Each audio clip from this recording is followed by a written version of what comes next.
que muchos dicen se debería llamar Hechos del Espíritu Santo, porque nos habla de toda la obra del Espíritu Santo en la iglesia, vienen las cartas, y las cartas también están divididas. Las primeras son las epístolas paulinas o las cartas de Pablo, porque fueron escritas por Pablo, y son las siguientes, pero vamos a escuchar la lectura sobre las epístolas de Pablo.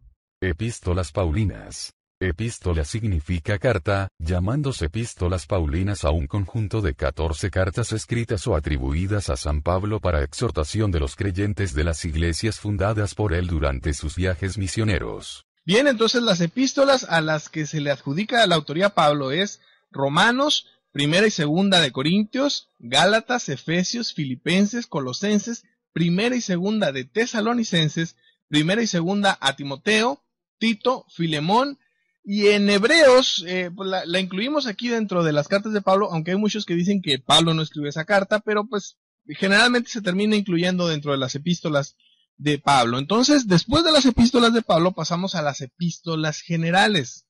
Vamos a ver la lectura, ¿por qué se llaman así? Epístolas generales. Llamadas epístolas generales, debido a que no está dirigida a ninguna iglesia o individuo en particular, sino a la iglesia cristiana en general. Bien, las epístolas generales son la epístola de Santiago, la primera y segunda epístolas de Pedro, primera, segunda y tercera epístolas de Juan y la epístola de Judas. Bien, y por último, el último libro de la Biblia cristiana, que es el Apocalipsis. Escuchemos la lectura sobre Apocalipsis. Libro profético. Por su género literario, Apocalipsis es considerado por la mayoría de los eruditos el único libro del Nuevo Testamento de carácter exclusivamente profético. Apocalipsis. Del griego. Apocalipsis Yohanou, revelación a Juan, también es conocido como Apocalipsis de Jesucristo por el título que al principio se da a sí mismo, ve Apocalipsis 1, y en algunos círculos evangélicos se le llama simplemente como revelación. Bien, una cosa bien interesante que hay que ver sobre el Apocalipsis. El Apocalipsis habla en su mayoría en sentido figurado. Entonces no podemos tomar las frases y las imágenes que se manejan en Apocalipsis como algo literal. Eso es algo básico para entender el Apocalipsis.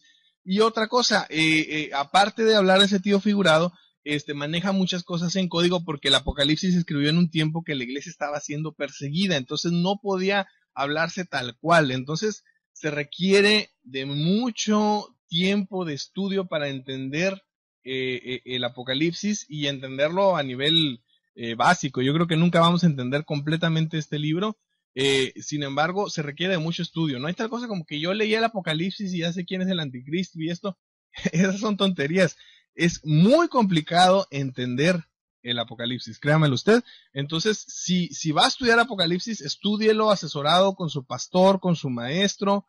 Nunca hagan la cosa esa de quererlo leer ustedes solos y todo eso, porque como son lenguaje figurado, pues usted puede entender cualquier cosa, porque son palabras alegóricas que pueden tener cualquier sentido. Entonces usted tiene que saber mucho de historia de Israel, tiene que saber mucho de costumbres judías, tiene que saber mucho de historia de la iglesia cristiana, del momento donde se escribió Apocalipsis, y no es cualquier cosa estudiar el Apocalipsis. Sin embargo, hay un mensaje que se puede entender muy fácil del Apocalipsis.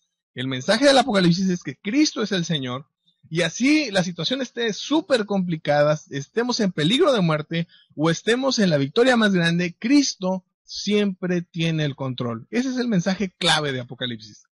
Si quiere entender algo de Apocalipsis, entienda eso y es más que suficiente. Bien, esta fue una pequeña introducción a la Biblia, a cómo usarla, a cómo entender cómo está dividida. Espero que le sea útil, espero que le funcione. Y para los que ya lo sabían, algunos han de decir, oye, pues ¿cómo? Hay que tomarnos el tiempo para explicarle también esto a quien no lo sabe. Y créanme que refrescarnos la memoria con esto no nos hace daño a nadie. Bien, y debido a comentarios y a peticiones de la gente, hemos empezado esta cápsula informativa, esta nueva sección de cápsula informativa que espero que les guste, espero que les sea de utilidad. Vamos a estar buscando todas las semanas noticias que tengan que ver sobre el mundo cristiano, que tengan que ver sobre diferentes áreas misioneras, literarias, etcétera, etcétera, que tengan que ver sobre el mundo cristiano, incluso por ahí hasta persecuciones, para que estemos informados de qué está pasando con el cristianismo en el mundo. Entonces los dejo con esta cápsula informativa. 7 de cada 10 personas del mundo profesan una religión. A diferencia de lo que nos quieren hacer creer los grupos antirreligiosos y seculares que dominan los medios, una encuesta realizada por una compañía líder de investigación de Inglaterra, ha revelado que 7 de cada 10 personas en el mundo pertenecen a una religión, y que la mayoría de los habitantes de nuestro planeta considera la religión algo importante en su vida. Esta realidad contrasta con el tipo de sociedad que nos quieren mostrar en las películas y series de televisión, donde a la gente no le interesa en lo más mínimo la religión, y por el contrario el libertinaje y las adicciones son lo que abunda. En esta encuesta participaron 18.473 adultos de 24 países del globo. Hallazgos arqueológicos importantes en las ruinas de la ciudad filistea de Gat. En las ruinas de Gat, antigua ciudad filistea, descubren nombres como el de Goliat y un templo similar al que describe la historia bíblica de Sansón. Trabajos arqueológicos en Tel El Safi, en el sur de Israel, han producido nuevos hallazgos en las ruinas de Gat, la antigua metrópoli de los filisteos. Hace casi 3 milenios, Gat se encontraba en la frontera entre los filisteos, que ocupaban la llanura costera sobre el Mediterráneo, y los israelitas, que dominaban las alturas del interior.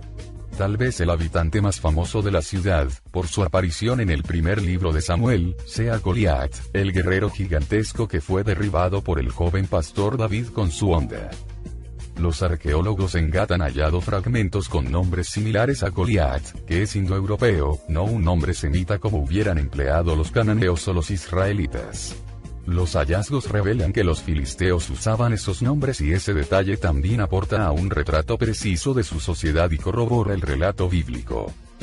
También otro de los hallazgos fascinantes en Gat son los restos de una estructura grande, posiblemente un templo, que tiene 2 pilares, como el de Gaza, en el relato de Sansón. Se sugiere que se trataba de un elemento de diseño común en la arquitectura religiosa filistea cuando fue incorporado a la historia bíblica de Sansón. Hay 49 evangélicos sin hogar desde hace más de un año debido a la intolerancia religiosa de grupos católicos en el estado mexicano de Chiapas. Son 49 los evangélicos expulsados que aún no han podido volver a sus hogares. 30 del poblado Los Llanos, del municipio de San Cristóbal de las Casas, y 19 del poblado San Gregorio, del municipio de Huixtán. Los indígenas protestantes de Los Llanos llevan año y medio fuera de su comunidad, mientras que los de San Gregorio ya cumplieron un año en la misma situación. La Comisión Nacional de los Derechos Humanos, CNDH, emitió una recomendación, pero aún las autoridades no han hecho lo suficiente para que estos puedan regresar a sus hogares, sin sufrir ningún tipo de represalias o intolerancia por sus creencias por parte de los grupos católicos extremistas de sus comunidades. No se trata de pedir favores al gobierno, solo estamos exigiendo el cumplimiento de un derecho constitucional, dicen los 49 afectados. Bien, ya estamos por terminar esta emisión del podcast ¿En qué mundo vives? Y ahí están pasando en su pantalla otra vez las direcciones y la forma como usted se puede comunicar con nosotros. Y antes de irnos los dejo con un poquito de música. Esta canción se llama Tu Palabra, cantada por Marcela Gándara. Muy interesante y tiene que ver con el programa de ahora. Bien, nos estamos viendo la próxima semana aquí en su podcast ¿En qué mundo vives?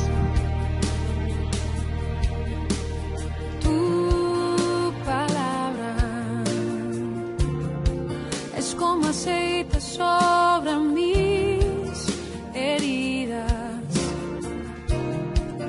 es el agua en el desierto y el calor en el invierno. Tu palabra es la voz que me habla en la mañana, es mi consejo cada día y en las pruebas quien me guía. Podría estar perdido como un náufrago en el mar y aún perderlo todo hasta el aliento. Podría estar hambriento como mi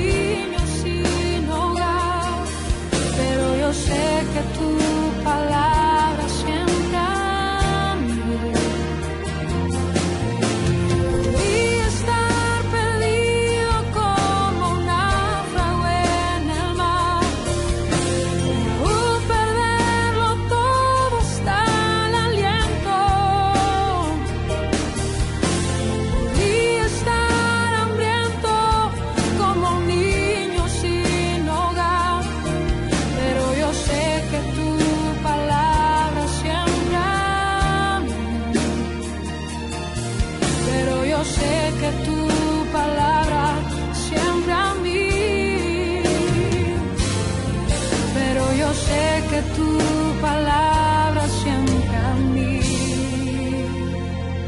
me sostendrá.